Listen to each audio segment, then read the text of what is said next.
우리가 예수님 안에서 반드시 좋은 일이 있습니다. 지난 2017년 총력에서 물러난 독일의 메르켈 총리는 독일이 강대국의 위상을 되찾는 혁혁한 업적을 남겼습니다. 그는 2005년 독일에서 여성으로 최초의 총리이자 구동독 출신 총리로서 많은 사람의 우리를 불쑥시키고 무려 13년 동안 독일 총리로 독일뿐 아니라 유럽, 더 나아가 세계 지도자로 자리매김했습니다. 그가 총리직을 수행할 때 상황은 결코 녹록하지 않았죠. 글로벌 경제 위기가 지구촌을 휩쓸었습니다. 또한 중동에서 촉발된 혁명으로 이슬람권이 재편되고 이어서 시리아 내전으로 수많은 난민이 유럽으로 몰려올 때 유럽 각국은 난민으로 인해 자신들이 피해를 입을까 난민을 받아들이지 않았습니다. 그때 독일의 메르켈 총리는 모든 정치적 부담을 감수하고 난민을 적극 받아들이므로 나라의 위상을 높였을 뿐 아니라 유럽의 심통을 틔우는 역할을 했습니다. 저는 그녀를 보면서 새삼 리더의 역할이 얼마나 중요한가 하는 것을 깨달았습니다. 겉으로 보이는 것만이 전부가 아님도 알았고요. 그녀는 많은 어록을 남기기도 했습니다. 그런 그녀의 말에 공감이 가는 말이 있습니다. 빨리 가고자 하면 혼자 가라. 그러나 멀리 가고자 하면 함께 가라. 그는 또 이런 말도 남겼죠. 권력은 하나의 수단일 뿐 목표는 아니다. 우리나라 대한민국은 대단한 나라입니다. 대한민국 안에서 살고 있을 때는 우리나라의 대단함을 잘 모릅니다. 하지만 저처럼 외국에서 살다 온 사람은 다시 한국에 살면서 새삼 느낍니다. 우리나라가 대단한 나라구나. 이만큼 잘 먹고 잘 사고 의식에 깨어있는 나라구나. 그렇다면 여러분, 우리나라가 어떻게 유교의 참화를 딛고 독재를 무너뜨리고 경제 성장과 민주화를 함께 이뤄낼 수가 있었을까요? 저는 자신 있게 말씀드릴 수 있습니다. 우리나라 국민들이 위대했기 때문입니다. 다른 나라에 비해서 월등한 교육을 받았습니다.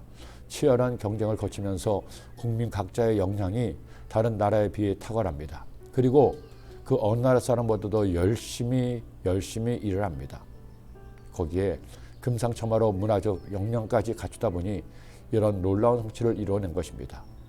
그런데 반면에 안타깝게도 리더의 면면은 초라합니다. 초대 대통령이었던 이승만 대통령부터 현재 대통령 이르기까지 저마다 나라를 위한다는 신념으로 대통령직을 수행했을 것이지만 국민들의 점수는 박하기 그지없습니다. 이것은 리더의 개인적 역량의 문제이기도 하고 아울러 우리 국민들이 리더에 대한 기대가 너무 크다 보니 거기에 못 미치는 것이 또 이유가 될 것입니다. 아마 세종대왕도 지금이야 인정을 받는 것이지 당시에는 이런 욕도 저런 미움도 받았을 겁니다.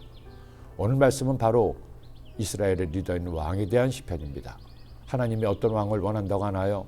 첫째로 왕은 말을 은혜롭게 잘해야 합니다. 내 마음이 좋은 말로 왕을 위하여 지은 것을 말하리니 내 혀는 글솜씨가 뛰어난 서기관의 붓끝과 같도다. 왕은 사람들보다 아름다워 은혜를 입술에 머금으니 그러므로 하나님이 왕에게 영원히 복을 주는도다. 둘째로 왕은 국방을 튼튼히 해야 합니다. 나라의 힘을 키워야 적의 침략을 미리 차단할 수가 있기 때문입니다.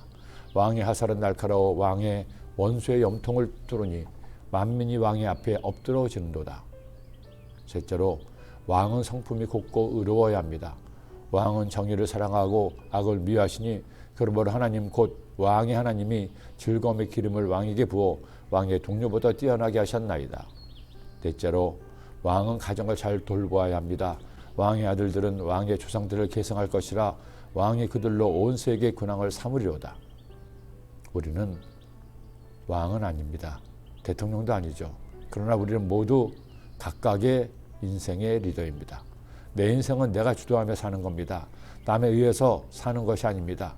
그러니 그리스도인들은 내가 나의 리더임을 깨닫고 그것도 온 세상의 창조자이시며 나의 구주이신 예수님을 섬기는 리더로서 하나님이 원하시는 리더의 삶을 살아야 됩니다.